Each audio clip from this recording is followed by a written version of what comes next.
And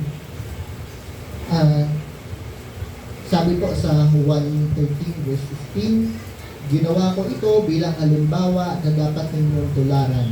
Kaya gawin din ninyo ang ginagawa ko sa inyo. Mga kapatid, prepare po natin yung self natin sa mga maririnig natin. Let's prepare our heart, yung puso natin, yung pag-iisip natin. And remember po, wag po kayo sa Spirit titingnan, kundi kay God, no? Dahil we should always ask yung wisdom from the Lord sa mga tinuturo niya sa atin. So ano po ba yung modeling? Sabi po dito, hindi po, yung modeling po, hindi po ito yung rumaramba po sa, iba pong modeling yon. So, sabi po dito, ang modeling is the most effective way of teaching. Ang pagiging isang modelo ay pinaka-epektibong paraan ng pagtuturo. Ito ay pamumuhay ng ating katuruan, ang ating kabutihan ay natututunan sa halimbawa higit sa pagtuturo. So, yung modeling po is ito po ang isa sa pinaka-epektibong pamamaraan na ginagamit para maituro po natin sa anak natin, sa contact natin, sa mga kapatid natin na diba, bilang sa mag-asawa, yung mga youth, kung ano yung nakikita nila dun sa mga couples or sa mga elders nila, ayun din yung natutunan nila.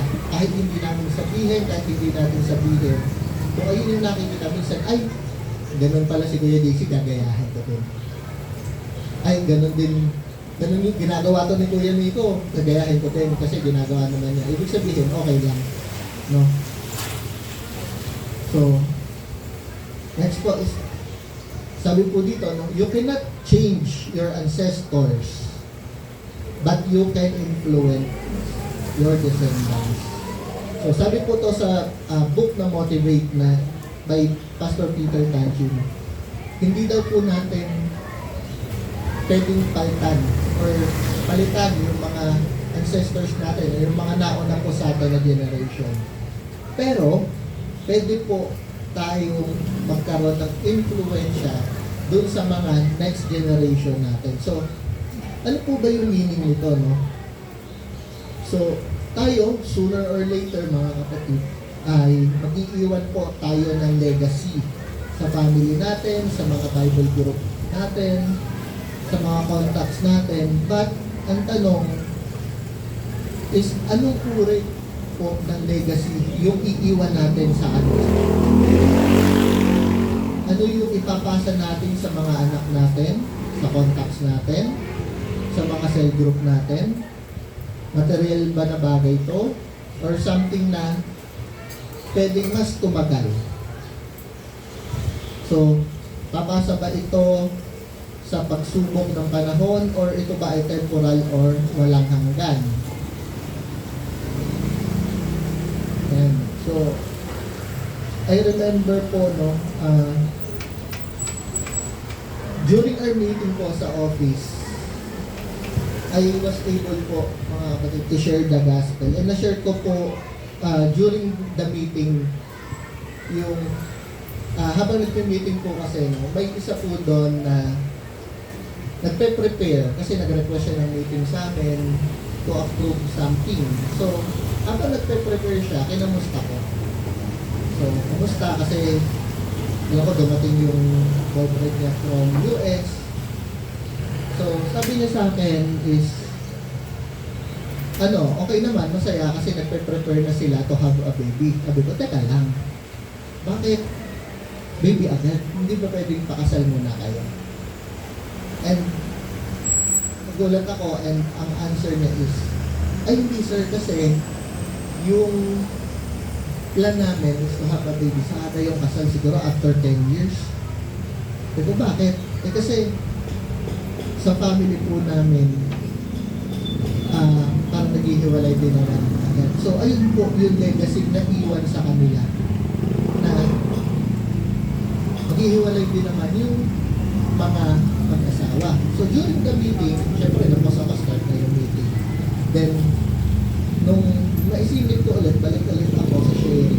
Okay, balik ako doon sa usapan natin kanina na doon nag-share ako ng gospel sa kanya na ang tao pinagsama ng Panginoon ay hindi dapat paniwalaan ng tao. So from there, sabi niya sa akin, pag-iisipan niya yung sinabi ko.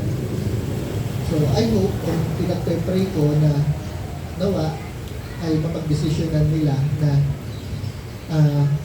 magpakasal. No? Kasi sabi ko sa kanila din is yung iniisip mo na legacy or yung naipamana sa inyo na ganyan thinking, balikin mo na sa generation mo. Para sa susunod, yung magiging anak mo, hindi nag-din ganyan. Ayan, so ayan po yung yung sa legacy, talagang naipapasa po sa atin yan, family by family, generation by generation. So, eto po, yung mga tanong po dito, ay iwan ko po sa inyo, no? Kung what kind of legacy we will leave behind. Will it be material possession? Or it will be something more lasting? Will it pass the test of time? Or will it be temporal or eternal? Pipicturean nyo ba? Sige po, picturean nyo ba?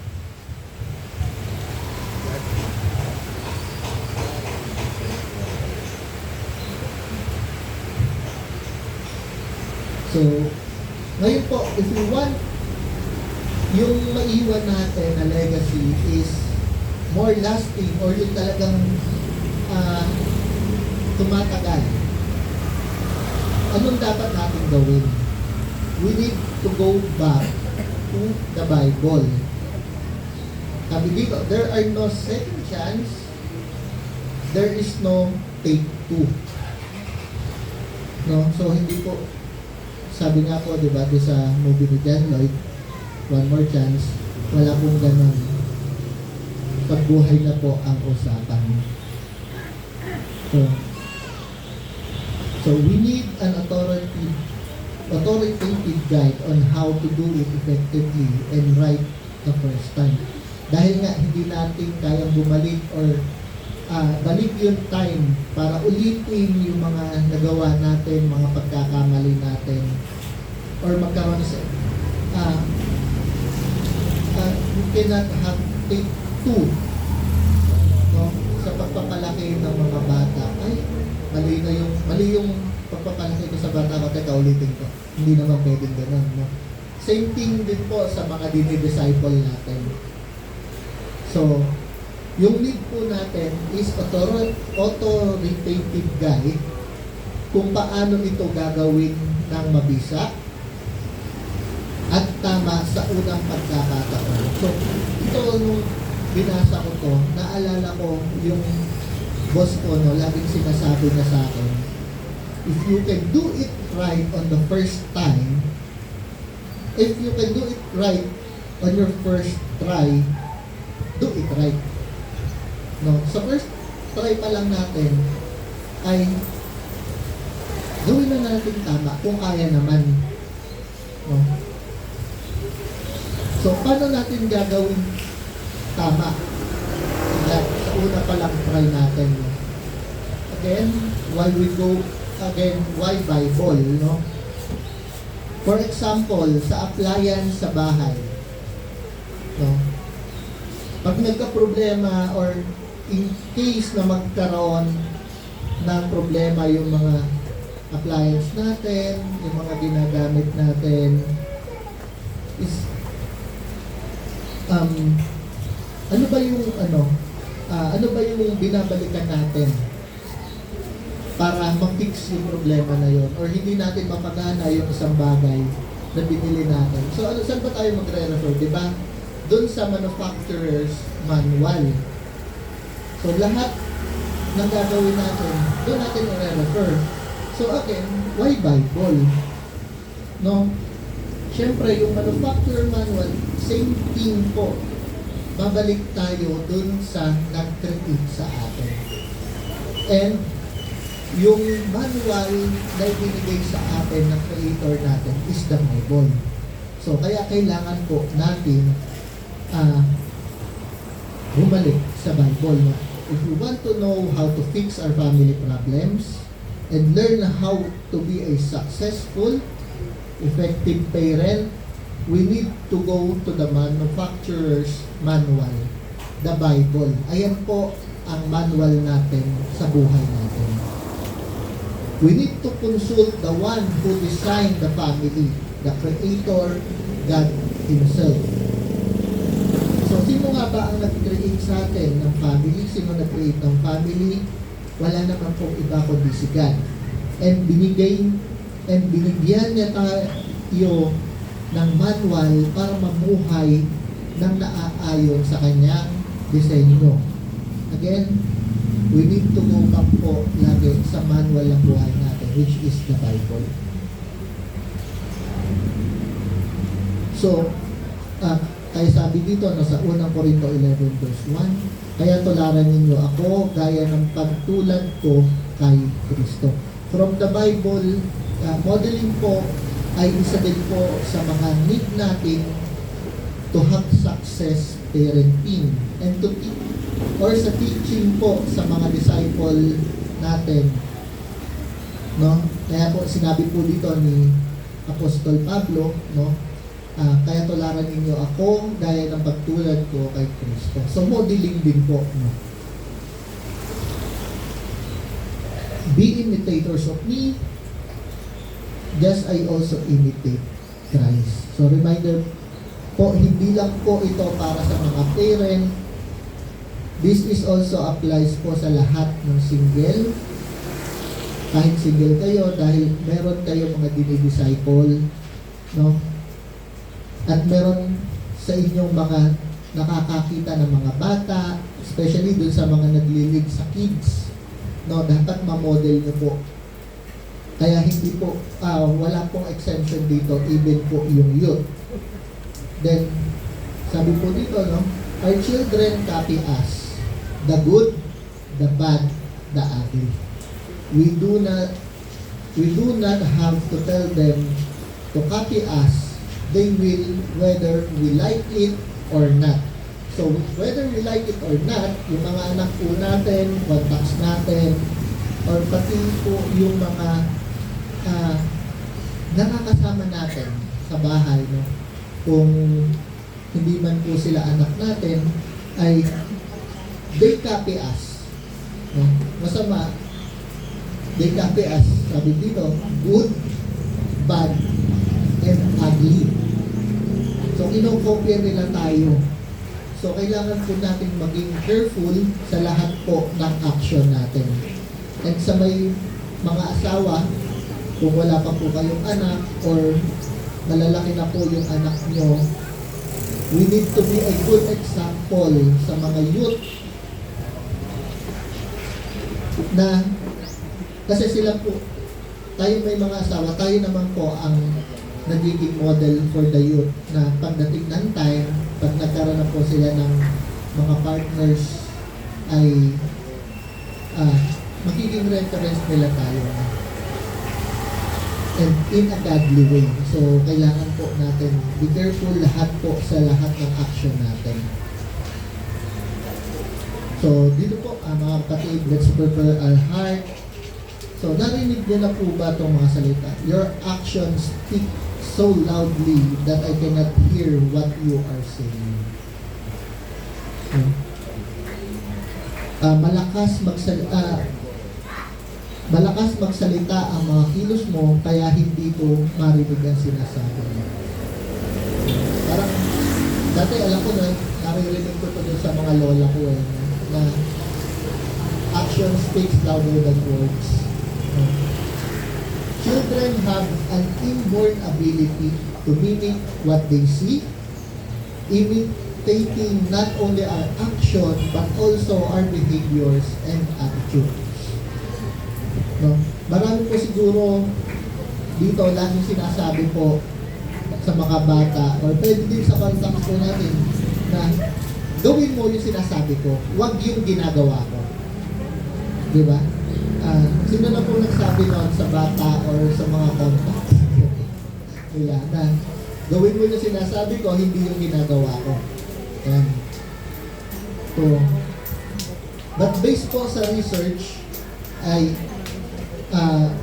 children have an inborn ability to mimic what they see, imitating not only our action but also our behavior and attitude.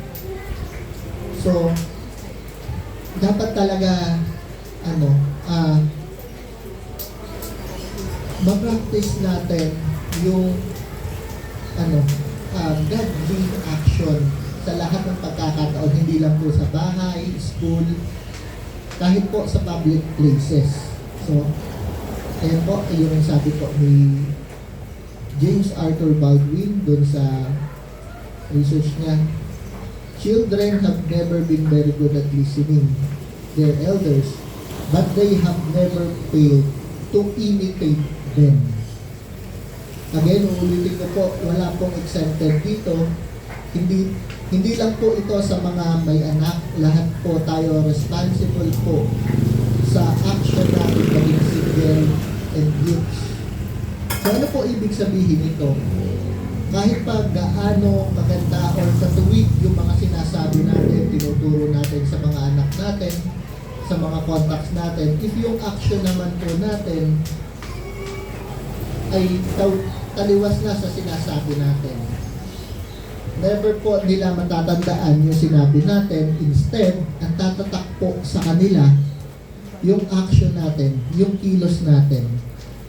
So sa lahat po, again, sa lahat po ito, hindi lang po sa bahay, dapat kahit saan tayo, school, public places, trabaho, or kung saan man. So, for example, sa trabaho, if I'm claiming na I am a Christian, but yung behavior ko po ay baluktot, they will not believe me. Or yung mga subordinate ko, hindi po sila maniniwala sa akin. Tama po ba? So, another example, as a team head po, no? So, I need to be a role model. Kahit pa yung mga under po sa akin, mas matanda sa akin, is kailangan kong maging model sa kanila. Kung sinasabi ko sa team ko na ganito, we need to follow the rules set by the office and the guidelines set by the office.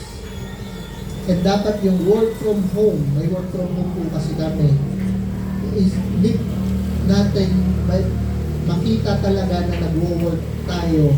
Need natin to be responsible pag may nare-receive tayong ticket or incident, report or inquiry or may output ba tayo, dapat may output tayo kahit nasa bahay tayo. Hindi excuse na hindi tayo maka-work ng ayos kasi naka-work from home tayo. But if nakikita nila sa akin na hindi ako, pag work from home ako, ay si sir, kada work from home hindi nagre-reply sa chat, hindi matawagan, tulog pag work from home. Or pag work from home, magsasabi, hindi, work from home naman ako. Punta lang ako sa mall, balik ako mamaya sa bahay. So, I'm not setting a good example, no? Hindi ko. Pero, ang gusto kong implement, di ba? Parang sabi ko kanina, ang gusto kong implement, dapat nakikita ng management kahit work from home tayo, ganito, ganyan, ganyan. Pero pag ako naman naka-schedule, hindi ako makontak. Wala naman ako sa bahay para magtrabaho. Sana nag-leave na lang ako. No? So, ganun po sa mga may trabaho po, no? Kung may personal po tayo na gagawin and during po sa office hours natin, it's better na mag-leave na lang tayo. Kasi we need to be a good example sa mga kasama natin. Whether ayan man ay subordinate mo, or yung mga nakakasama mo lang sa office. Kaya nabanggit ko po kanina, wala po talagang exempted dito kahit po may anak tayo or wala. Sa youth, ganun din po. No? So, bakit? So, what I want to tell you, my dear brother and sisters, yung action ko, pwede yun makuha ng workmates ko. So, paano ko magpo-proclaim ng salita ng Panginoon kung gano'n naman ako kumilos? Kung gano'n naman yung sineset ko na example, kung gano'n naman yung namomodel ko sa office. No? So, pwede din yun makuha ng anak ko, no? Kasi, si Jad, sabi niya, Daddy, your work from home naman. So, we can go to the mall. So, text din sa akin yun. Daddy, work from home ka naman eh. Can you play with me a little? Diba?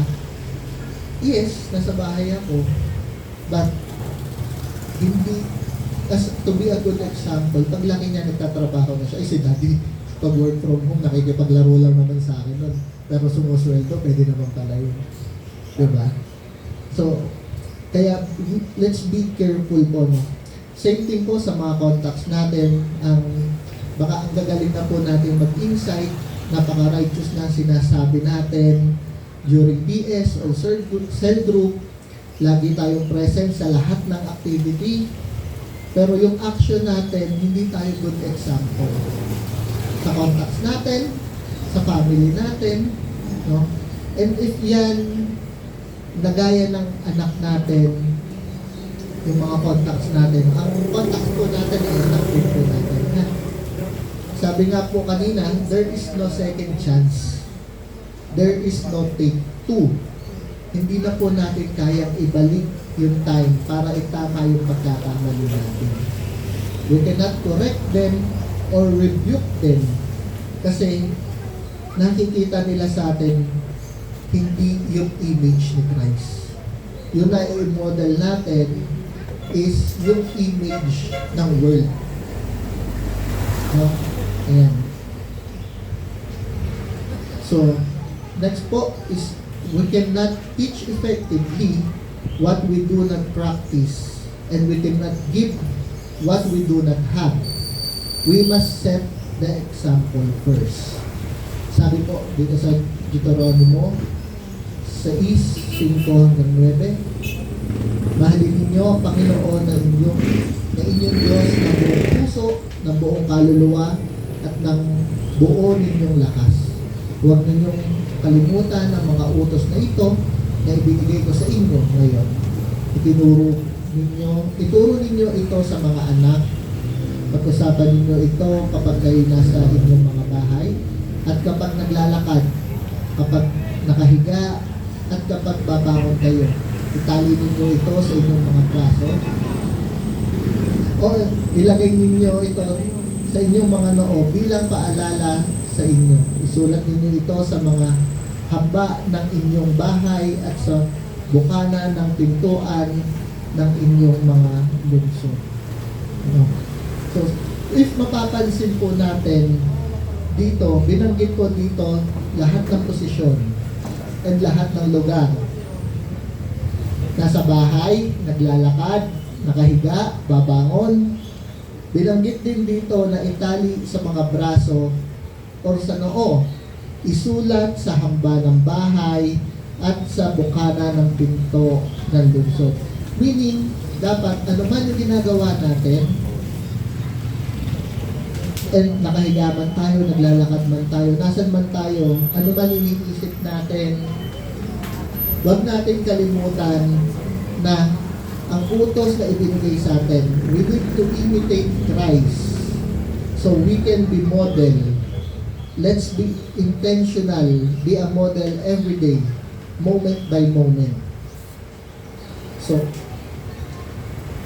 if isa sa pamuhay po natin yung sinabi ko kanina, no, sa Deuteronomy 6:5-9, mas magiging madali yung pag-disciple natin sa mga anak natin and same thing din po sa mga contact natin. So, if our children observe us daily, loving and obeying God, they will learn to love God too.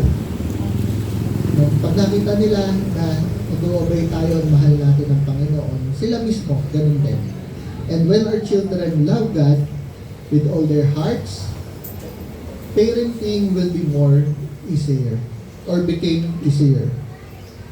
They will want to obey God and study His Word themselves because they love Him. And so dahil ano nga po ang sabi lang na mahalin ninyo ang Panginoon sa inyong Diyos ng buong puso, buong kaluluwa, at ang buong iyong lakas. If tunay na namumodelo po natin o to kahit saan man tayo, ito yung may papamana natin sa kanila. Yung legacy na iiwan natin sa kanila. Who you are outside your home should be consistent with who you are inside your home. This is called one-man principle. No? Hindi po pag nasa labas tayo ang bait-bait natin, pero pagpasok natin sa bahay, ay sigaw na po tayo ng sigaw. Sino po yung ganun dito na pag mga kasama mo ang ibang tao, ang babait natin, pero pag pasok natin sa bahay, yung mga kasama natin sa bahay, parang mga tuta na tiklop ang buntot dahil natatakot sa atin sa kakasigaw natin dahil lagi tayong galit pag nasa loob ng bahay. Meron po ba dito na gano'n? So, wrong style of parenting. Do what I say and not what I do. Ang correct style ko is do what I say and do. Gawin po natin yun na ang maipamana po natin sa mga anak natin is kung ano yung sinasabi natin at ginagawa natin.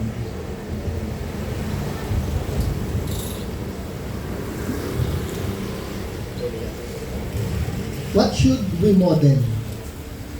Model Christ-like character. No? Sabi po dito, Galatians 3 verse 28, ngayon, wala nang pagkakaiba ang Hudyo sa Hentil. Ang alipin sa malaya, ang lalaki sa babae. Kayong lahat ay iisa na dahil kayo ay na kay Kristo na. So, isa sa role po natin is to be husband and wife, and we need to understand yung role po na ito for us to be effective parent. Dahil po, if we, men and women, function as a team, yung mga children po natin, magkakaroon po sila ng sense of security. Also, makikita din po nila kung paano ba mag-function dapat ang mag-partner. Para pagdating po in the future, may reference po sila. Alam po nila. And may instance po kasi na kung makikita ng mga bata or kung wala po anak, yung mga contacts nyo, no?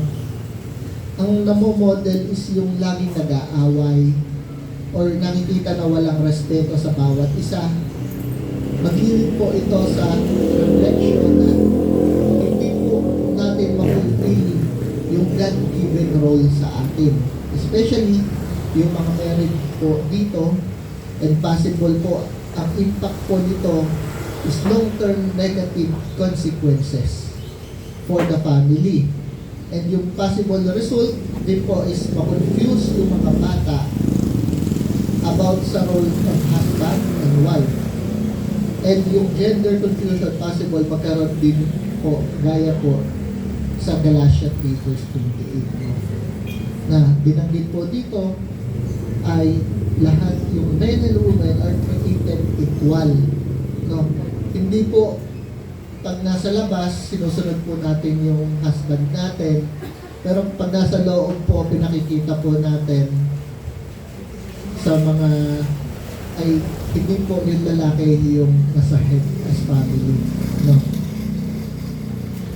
Pero, wait lang. Kasi may kadokso pa po ito, no?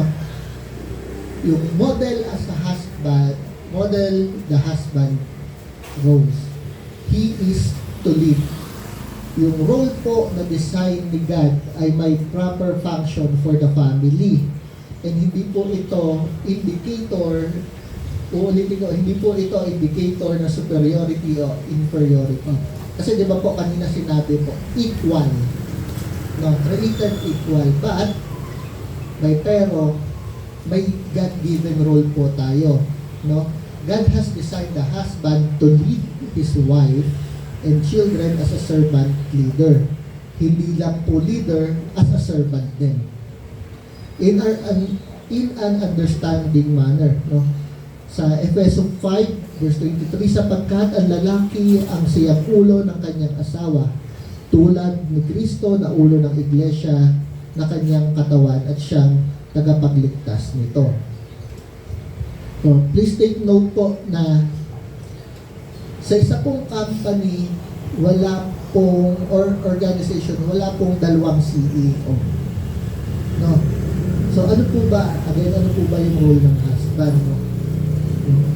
Sabi din po dito, unang Pedro 3:7, kayo namang mga lalaki, pakisamahan ninyong mabuti ang inyong asawa dahil ang nararapat, ito ang nararapat bilang isang Kristiyano. Igalang ninyo sila bilang mga babaeng mas mahina kaysa sa inyo dahil binigyan din sila ng Diyos ng buhay na walang hanggan katulad ninyo. Kapag ginawa ninyo ito, sasagutin ng Diyos ang mga panalangin ninyo. So, ano nga ba, ano ba dapat yung model ng husband? No? Sa atin pong mga lalaki, no, JC, in case lang, no, we need to lead our family, no, like Christ. No, hindi ko po din itong unang Pedro 3:7, hindi ko na po need ito explain further kasi malinaw na po dito. And we need to treat well yung mga babae, meaning aalagaan po natin sila. Next is, he is to love unconditionally. So, sa Efeso 5 verse 25, mga lalaki, mahalin ninyo ang inyong asawa tulad ng pagmamahal ni Kristo sa kanyang iglesia. Inihandog niya ang kanyang sarili para sa iglesia. And Efesos 6 verse 4, at kayo namang mga magulang, huwag kayong gumawa ng mga bagay na ikasasama ng loob ng mga anak ninyo. Sa halip, palakihin ninyo sila bilang mga may disiplina at turuan ng mga aral ng Panginoon. And ito po, guilty po ako dito. No, minsan, we need to be sensitive. No, kaya if I realize na napapasobra na ako, I take the initiative na mag-sorry po kay God sa anak ko. No. And need natin magpakumbaba. Hindi po nag-limit tayo, ay hindi po tayo pwedeng i-correct. No. Kahit po nag-limit tayo, dapat po tayo ay magpakumbaba. No. So, ito naman po sa mga babae. Model the wife's role. A wife should be a model, being a submissive and respectful helpmate to her husband. Pagkatapos, sinabi ng Panginoon Diyos, hindi mabuting mabuhay ang tao nang nag-iisa lang. Kaya igagawa ko siya ng kasama na tutulong sa kanya at nararapat sa kanya. No? Again, kailangan helper po kayo ng husband. The role of a helper is not inferior role. God also calls himself our helper. No, hindi po inferior yung mas bababa yung role ng mga babae. No? Kaya po dito sa Hebreo 13 verse 6, kaya buong pagtitiwalang masasabi natin ang Panginoon ang tumutulong sa akin, kaya hindi ako matatakot ano ang magagawa ng tao laban sa akin. Kaya wag po kung ano-ano yung isipin natin na tinuturo ng mundo natin. Kasi di ba, madalas na ang binibig na gender equality, yes, but may role po ang bawat isa. So, she is to submit. Mga babae, magpasakop kayo sa inyong mga asawa gaya ng pagpapasakop ninyo sa Panginoon. Sapagkat ang lalaki ang siyang ulo ng kanyang asawa, tulad ni Kristo na ulo ng iglesia na kanyang katawan. At siyang tagapagligtas nito. Kaya kung paano nagpapasakop ang iglesia kay Kristo, dapat din magpasakop ang mga babae sa asawa nila sa lahat ng bagay. So, ito po, no, sa world po, ang kultura po na kinagisnan natin is hindi po ito tinuturo, no? Kaya we need to model po ito para yung next generation po natin ay both husband and wife naka-align na po sa design ni God yung na imo-model natin. Hindi na po yung itinuro sa atin nung mga naunang generation sa atin. When wife model submission to her husband's authority, her children learn to submit to authority to parent, to teachers, to government, to employers, and ultimately to God. So ito po, i-follow po natin yung design ni God. Yung malaking impact po talaga kasi pag nag-follow din yung children natin.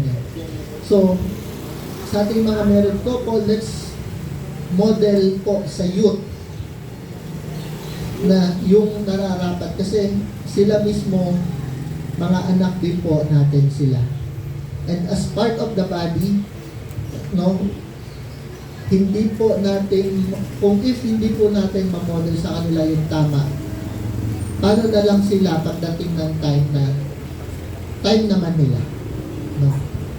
Sa mga ladies, baka po may question dito. Baka po may mga question dito. Meron po ba? So, wala po. Sige po, ako na lang po yung magtatanong, no? Baka po naisip niyo din po itong tanong na to what if a wife feels that her husband is making an unwise decision? Ayan. No. So, madalas ito tanong na, and sinasabi pa yung iba, paano ko pagkakatiwala dyan yung decision? Lagi namang palpak decision yan. Lagi namang sablay. No? Ito po yung gawin natin. No? It's her ang kailangan po, pray. It's her responsibility to pray and then respectfully share her concern and suggest with her husband, assuming him that she will submit to his final decision. No? So, kung may decision po yung mga asawa natin, tingin po natin ay palpak or hindi talaga dapat yun.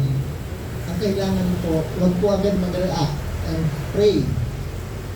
And then, huwag po pabalang na sabihin nyo na kung ano yung concern nyo or suggestion nyo. Respectfully share her concern and suggestion. Ayan. And assuring na magsasubmit po. No? So, wag po yung yung reaction po natin, wag po yung dahil alam po natin mali, wag po yung parang kakainin na natin yung husband natin sa pagsagot, and with assurance po to submit. Submission is an act of faith in God, trusting God to take care of her and the family. And the only exception to submission, if her husband tells her to do something that against God, express will in the Bible, in everything else, she is to submit. Dahil tandaan niyo po, kami po mga as mga lalaki, malaki po yung pananagutan namin sa Panginoon. If we do not lead the family ng tama, no? Kaya, we need your help. Kaya po, binigay kayo to help us. Kasi malaki po yung pananagutan namin kung hindi po kami maglilid ng maayos at naaayon sa disenyo ng Panginoon. She is to respect her husband as God's ordained authority over her and the family. Kaya sabi dito sa mga Efeso 5:23, kaya kayong mga lalaki, mahalin ninyo ang inyong asawa gaya ng pagmamahal ninyo sa inyong sarili. At kayong mga babae, igalang ninyo ang inyong asawa. When wife model respect for her husband, he feels motivated and empowered, no, to lead. Also, the children will learn to respect their father through their mother's example.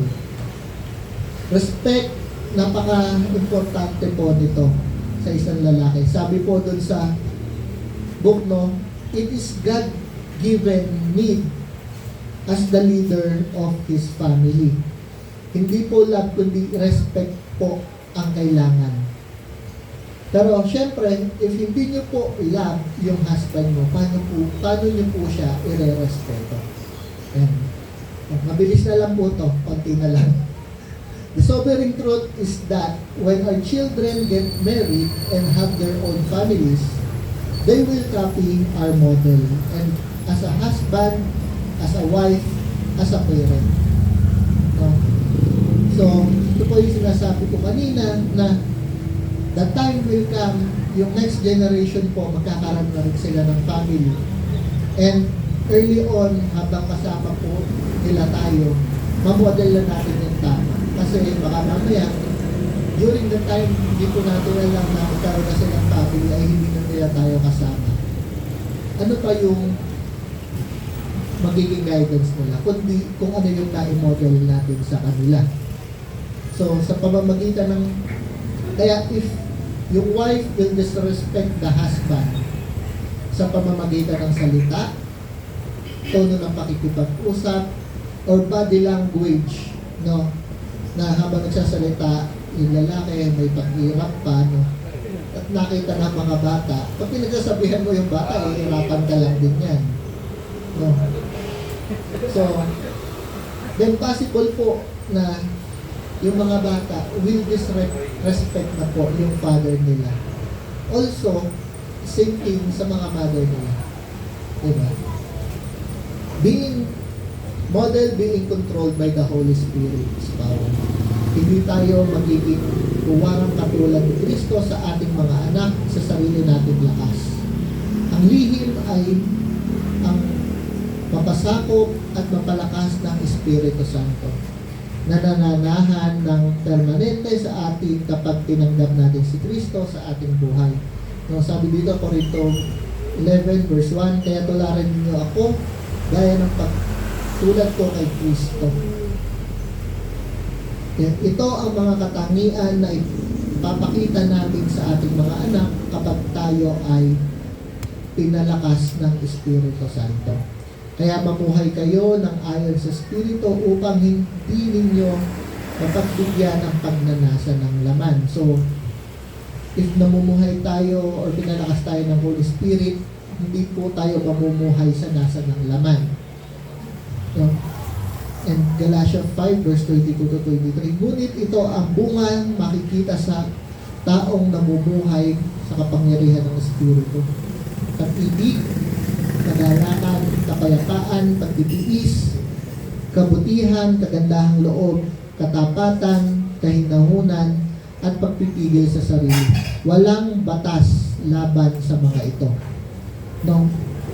Dapat paglabanan natin yung pagnanasa ng laman and yung Holy Spirit yung magpatatag sa atin. No? So, ayun nga, mga binanggit dito, ito po yung magiging bunga. So, how are we empowered by the Holy Spirit? Sabi sa unang Juan 1:9, ngunit kung ipinagtatapat natin sa Diyos ang ating mga kasalanan, matapat siyang magpapatawad sa ating mga kasalanan at maglilinis sa lahat ng ating kasamaan sapagkat siya'y matuwid. So, sa tuwing tayo'y nagkakasala, kailangan natin agad ipagtapat ang ating kasalanan na ang kasalanan iyon at ang tingin ang pagkatao ng Diyos ng kapatawaran, no?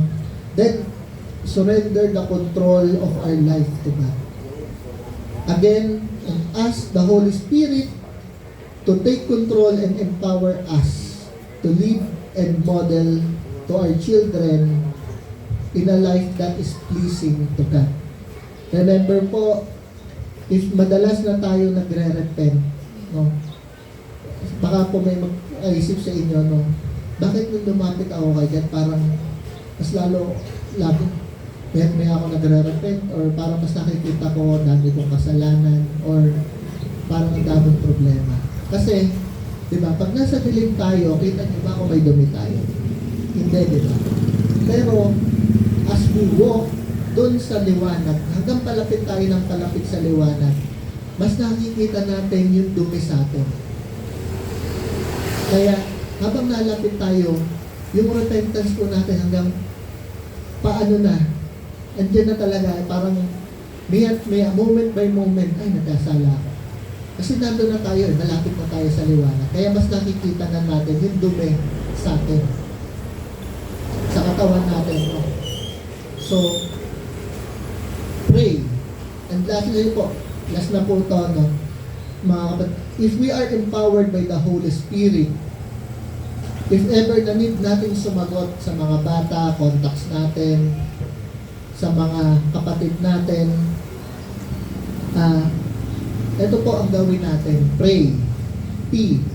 Pause and take a break. R. Resist your first impulse of what to do. It's usually reactive and hurtful. Pag nag-react agad tayo, madalas nasasabi natin masakit. Or minsan agad, napapalo na agad natin yung mga bata. No? A. Ask the Holy Spirit, what should I say? Ano sasabihin ko? Or paano ko magre-respond? And why? Yield to the Holy Spirit and then respond. Pagpasakop tayo sa Holy Spirit, saka po tayo mag-respond doon sa situation na kung nasaan tayo. Hindi lang po sa mga bata to, contacts natin, applicable po ito, pati po during sa pagkukorek po natin sa mga kapatid. So, hapon, unang Korinto 11, 11:1, kaya tularan niyo ako gaya ng pagtulad ko kay Kristo. Mga tanong, what characters, attitude, and values would you like your children or BS contact to have? How will you model those characteristics and value? Paano natin ito mamomodel, no? Are you the same person outside and inside your home? Iisa ba kayo sa labas, sa loob ng bahay? Same person ba kayo o nagtatransform kayo pagpasok nyo ng bahay? No. What will you stop doing? Anong handa nyong itigil gawin? Or, and ano naman yung ipag-i-start nyo na gawin mo? Tapos panalangin ko bawat isa. Sige po, let's pray. Lord, Heavenly Father, thank you for this wonderful message that you have given to us this morning. Please help us, O Lord, to imitate Christ so our disciples, our family will also be imitating Christ. And we will be glorifying to you, O Lord. This we pray in Jesus' name. Amen. Yun. Good morning po. Praise the Lord. Na-bless po ba kayo? Praise the Lord. Nakaka-bless, no? Kasi talagang makita po natin yung working ng Panginoon dun sa tinuturo sa atin, no? Napakahalaga ng modeling, guys, no? Kaya ko lang gustong isingit ito sa sobrang ganda nitong ano, baka may question kayo, may isang tanong, halimbawa, yung modeling. Papaano pong gagawin ko kung yung parents ko po ay walang modeling sa amin? Pero ako po ay Christian, ako po ay namumuhay ng matuwid sa Diyos. How come yung parents ko po ang number one nagpe-persecute sa akin against that religion, born again? Yon. Kasi itong modeling maganda to, tinuturo po to sa atin. Okay, so ang sagot niya mga kapatid, pag ang magulang nyo ay hindi born again Christian, hindi nila naiintindihan to automatically. Malamang naman hindi nila maimomodel sa atin. Pero tayo, meron ng kaalaman sa salita ng Diyos, tayo po ang magmo-model sa kanila. Okay, may babasahin akong isang verse. Ito, hindi po natin to masyadong napapansin or hindi po natin to masyadong nabibigyan ng emphasis sa buhay natin. Basahin ko siya in English para po mas makita natin yung greatest commission. Ang sabi po rito, Matthew 28. Okay, Matthew 28, 18 to 20. Pero yung gusto ko siyang bigyan ng DM dun sa 18. Sabi po rito ng Panginoon, then Jesus came to them and said, ang Diyos po ay nangusap po sa atin at ang sabi niya po, all authority in heaven and on earth has been given to me. So, ibig sabihin mga kapatid, bigyan po natin ng magandang perspective sa buhay natin. Ang sabi po ng Panginoong Jesucristo sa atin, all authority in heaven, okay, and on earth has been given to me. Lahat po ng kapangyarihan ng otoridad, ibinigay na po kay Kristo. Okay? Ibinigay na po. Kanino niya po pinasa? Tignan niyo po yung sumunod. Therefore, okay, go and make disciples of all nations. Yung authority po na binigay ng Panginoon sa ating Panginoong Jesus, ng Ama sa Panginoong Jesus, binigay niya rin po sa atin. Tingnan niyo po dun sa isinend ko po ngayon dun sa ating GC. Ang sabi po sa Matthew 10:1, Jesus called His 12 disciples, tayo po yun, to Him and gave them authority to drive out evil one and to heal every disease and sicknesses. So, ibig sabihin po, we have all the authority of Christ. Kaya nga ang sabi po sa ibang verse ng Bible, what is true from Christ is true to us. So, how come po, ang nangyayari ngayon, ang nakakalungkot po pag may nakikita po akong ganon, hindi po ako nakaka-church because of my parents. Where is the authority there? Kaya ngayon, gusto ko example yung kay Kuya Cedric. Kay Ced, okay lang ba? Ganda nung kay Kuya Cedric po na mga kapatid. Si Kuya Ced, nung unang mga taon na nasharean ko siya, ayaw ng tatay niya rito kasi they are, siyempre yung kanilang religion, nire-respect naman namin ni Ced. What we did, nagtutuloy lang kami sa BS. Sige lang na kahit hindi ka mag-church, basta magtuloy tayo sa word ng God kasi this is the authority of God. Tapos, nag-try na siya magpunta rito, nagpaalam siya, pumayag, pero ginagabi. Ang sabi ng tatay niya, ano ba naman yan? Laging gabi. Huwag ka na mag-church yan, tama ba na? Hindi na siya pinag-church. Pero ano sabi ko kay Cedric, ang ganda ng topic natin. Ito yung in-impart ko kay Ced. Sabi ko na, basta you must see to it, kahit anong gawin sa'yo ng parents mong persecution because of our belief, no? Yung authority ng Panginoon, ipakita mo sa kanila. Sabi nga kanina, the most effective way of teaching is modeling. Model mo na ikaw ay bago ng nilalang, ikaw ay anak na ng Diyos, sa school, sa mga kamag-anak mo, kaibigan mo, and even to your very home, sa bahay nyo, doon sa parents mo. Alam niyo kung ano pong reaction ng tatay ni Cedric after po i-model ni Cedric? Eh kahit isang linggo ka na kila Sir Nico, doon ka na tumira, okay lang sa akin. Ako si Kuya Cedric, medyo na-busy po sa school, no? Ano siya, tawag dito, hindi siya makapunta rito ng linggo kasi gawa ng CWTS Manak, isang buwan at kalahati. Pero, ang maganda na nag-chat yung tatay niya sa akin. Remember, ayaw na ayaw nung tatay ni Cedric dito kasi nga gawa ng religion nila. Pero, nung pinakita ni Ced yung authority ni Kristo sa bahay nila, minodel niya. Alam mo, sabi po nung tatay nag-chat sa akin, siguro mga 3 weeks ago, Sir, parang nakikita ko si Ced, di na napunta dyan sa inyo. Sabi ko, opo, kasi busy talaga siya, nagpaalam naman. Ah, okay. Pero sir, nakakausapin ko pa rin siya kasi gusto ko na andyan lagi siya sa inyo. Nakita niyo po yung nakita niyo yung modeling. Nakita niyo yung authority na sinasabi po ni Kristo. Many of us, many Christian, nalulungkot po ako kasi hindi po natin napapansin yung authority. Basta ang gusto lang natin, we just go with the flow. Hindi naman po tayo, siguro madami. We need to go to church and then we need to go out na and then gagawin na po natin yung mga gusto natin. But, ang question doon, where is the authority of Christ? Okay, where is the power of Christ within us? Ano yung pagiging born again? Kaya nga, maraming Christian ngayon, sinasabi ng mga katrabaho, ay, Christian ka pala. Compare of, siguro Christian ka. So, ano pong sinasabi ko dito? Mga kapatid, we have all the authority of Christ. Sa atin, tayo po yung tinawag niya to spread the word. Ano sabi ng Panginoon sa Bible? Pag kinahiya niyo ako sa harap ng maraming tao, ikakahiya ko rin kayo sa harap ng ating Ama. That is why in Matthew 7:21, ano po sinasabi niya doon? Hindi ko kayo kilala. Sino ba nagsabi noon? Hindi po si Kristo yung Ama. Hindi tayo kilala ng Panginoon kasi wala sa atin si Kristo. You know why?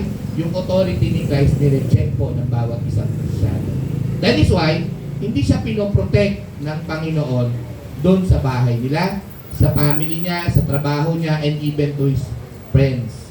Kaya nga, ang ganda nung example, nasa Selden po kahapon, binalik na naman, yun naman lagi ang testimony ng Kuya Ricky natin, na pag sa office siya, pumunta siya, umakyat na siya dun sa building nila, lahat po nanonood ng porn, tinatakloban na nila, ay, engineer si brother, hindi na nila ginagalaw yung laptop nila.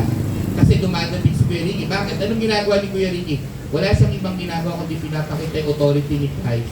Na ito gawin natin, sumunod tayo sa Panginoon, hindi siya tumatanggap ng under the table. Pag dumadating siya, pinoprotect siya ni God. Ibig sabihin, hindi siya sinasama sa mga maduduming gawain ng mga katrabaho niya. And even yung mga boss niya, yung mga vice president, pagka meron daw pong mga event sa company, at alam naman po natin, pagka may event sa company, mga nagtatawag sila ng mga bayarang babae. Pag andyan si Kuya Ricky, hindi makapag-umpisa po sila because of Kuya Ricky. Nakita niyo po kung paano pinoprotect ng God yung Kuya Ricky dun sa aspect na yun. You know why? Kasi pinapakilala niya yung authority ni Kristo sa mga tao. Kayo ay ginawa ko lamang, you need to obey me. So, ganun po ba mga kapatid? So, kung hindi yung parents natin ay hindi pa sila born again, ipakita po natin. Remember, ano pong encouragement sa atin ng Panginoon at utos na rin? Be the salt and light of this world. That is the authority. So, maganda po itong topic na to. Let us check and let us evaluate ourselves, mga kapatid, no? Am I a model of Christ to the people? So, kung hindi pa po, let us pray, let us repent. Huwag po tayong ma-discourage. Kasi bakit? Sabi ko nga doon sa isang kapatid, nakasali ka na. Nakasali ka na dito. Ano ibig sabihin? Alam mo na. Kaya nga, di ba, example ko po sa inyo last week, pag may nagnakaw sa amin, dahil nagugutom siya, inubos yung pagkain ko sa table, halimbawa, kunyari, yung mga kapatid nating badyaw, kunyari lang, hindi ko siya ipapakulong kung alam ko na hindi niya alam yung pagnanakaw. Tama ba? Kasi nagugutom siya, hindi siya nakapag-aral. So maybe di ko siya pakulong, bakit? Hindi niya pa alam. Pero, once na nalaman mo na ang pagnanakaw ay may kakulong, at alam mong mali yun, talaga makukulong ka. Naku niyo mga kapatid, parang ganito yung salita ng Diyos. Dahil alam nyo na, pero di nyo siya napapamuhay, paparusahan tayo ng Panginoon. Pero, ang Panginoon mabuti, dahil alam niyang di nyo pa alam, i-reach out niya pa rin kayo. Nakuha niyo mga kapatid? Pero ngayon dahil alam nyo na, we need to be a model of Christ. Kung hindi po, kasali na tayo dun sa judgment. Kasali na po tayo dun sa galit ng Panginoon. Kasali na po tayo sa parusa ng Panginoon. Dahil bakit? Alam mo na. Sino po mission? Ang alam mong tama, pero di mo ginagawa, ikaw ay nagkakasala. So ano pong encouragement ko sa inyo mga kapatid? Yung mga naririnig po natin dito, i-apply po natin sa ating buhay. hindi pa natin kaya, ang ganda ng verse na sinabi ni Brother John nung huli, ipagtapat mo sa Panginoon at tutulungan kaya. Kaya nga po, yung mga sin ko before, Lord, di ko talaga hayang, hindi ako mag-Yosef, at kaya ganito, lalo na pagbagong kain. Tulungan niyo naman po ako, ayoko na po ng ganito. Then, yung Lord po ang kumilos. Hindi po dahil naglilid ako sa inyo, hindi ko na po talaga alam kung kailan ako huling mag-Yosef. So, ipagtapat po natin, Lord, di ko kayang i-model. Tulungan niyo po ako, bigyan niyo po ako ng lakas ng loob. Kasi di ko po talaga kaya. So, ganun po, ipagtapat.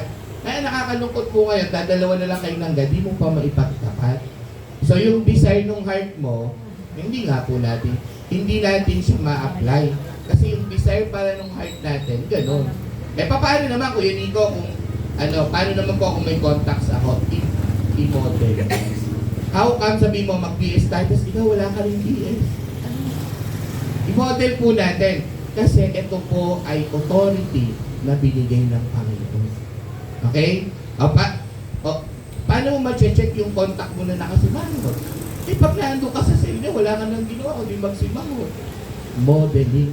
I-model po natin yung ating pagiging vibrant Christian. No? Alam niyo yung mga nag-sentip kahapon, no? Being vibrant Christian. Ano po ibig sabihin ng vibrant? Nagliliwanag, maliksi. Pag nakita sila, nag-glow in the heart. Pag nakita niyo si Ate Gay, ito naman parang pumayat si Ate Gay. Yung pala, yung Holy Spirit nasa kanya, ibang araw ni Ate Gay. Mga ganun ba? Vibrant. Hindi yung malayo pa lang. Naku po, sana hindi na umatin ko ng church, hindi mangutal na ba? Sira na nga yung Monday to Saturday ko, hinihintay ko na lang yung linggo. Kasi pangutang pa ako ng kapatid, sa brother, yung sister. So ganun ba mga kapatid? Huwag po nating pinitin yung sarili natin na ibigay sa Panginoon yung buhay natin, pero di naman natin siya kaya i-apply. Huwag kayong mag-alala. Sabi nga ng Kuya Ricky kahapon, kung paano nyo inuubos yung oras nyo sa trabaho nyo, sa business nyo, sa pinaghihirapan nyo, mas masarap ibigay ang sarili, ang mga oras natin sa Panginoon. Dahil hindi niya tayo iiwan, hindi niya tayo pababayaan. Okay? Pray po tayo mga kapatid. Let us pray. Lord Heavenly Father, once again, we thank you and praise you, Lord, sa mga message ngayon. Salamat po sa buhay ni Brother Joe na talagang ginamit niyo po siya today. Salamat sa mga answered prayer po namin na talagang kayo po mangusap sa kanya at talagang na-bless po kami, Panginoon, sa tinuro niyo sa amin. And even kami po, even me, na-check po sa mga ibang aspeto pa ng aking buhay na kailangan ko pong gawin at talagang susundin ka po namin sapagkat kami po ay tao lamang at kayo po ang Diyos. Hindi po kami ang Diyos, kayo po, Panginoon. So, continue, Lord, to remind us, Panginoon, na kami po ay dapat sumunod sa inyo upang kami po ay makabahagi ng inyong kaharian someday. And Lord, huwag po namin kalimutan na ang authority po na binigay niyo po sa amin, Panginoon, ay hindi po basta authority, kundi ito po ay may power, Lord, na magligtas ng aming mga mahal sa buhay ng mga taong naniniwala dito. Kaya Lord, tulungan niyo po kami. Yes, Lord, hindi po namin kayang gawin, O God. Pero dahil sa authority na binigay niyo po sa amin, sa kapangyarihan na binigay niyo po sa amin, kayo po ang magpapala po sa amin ng kaganapan sa mga gawain pinagkaloob niyo po sa amin. So help us, Lord God, at lahat ng mga bagay na ito ay pinagkakatiwala namin sa pangalan ni Jesus. Amen. Thank you mga kapatid.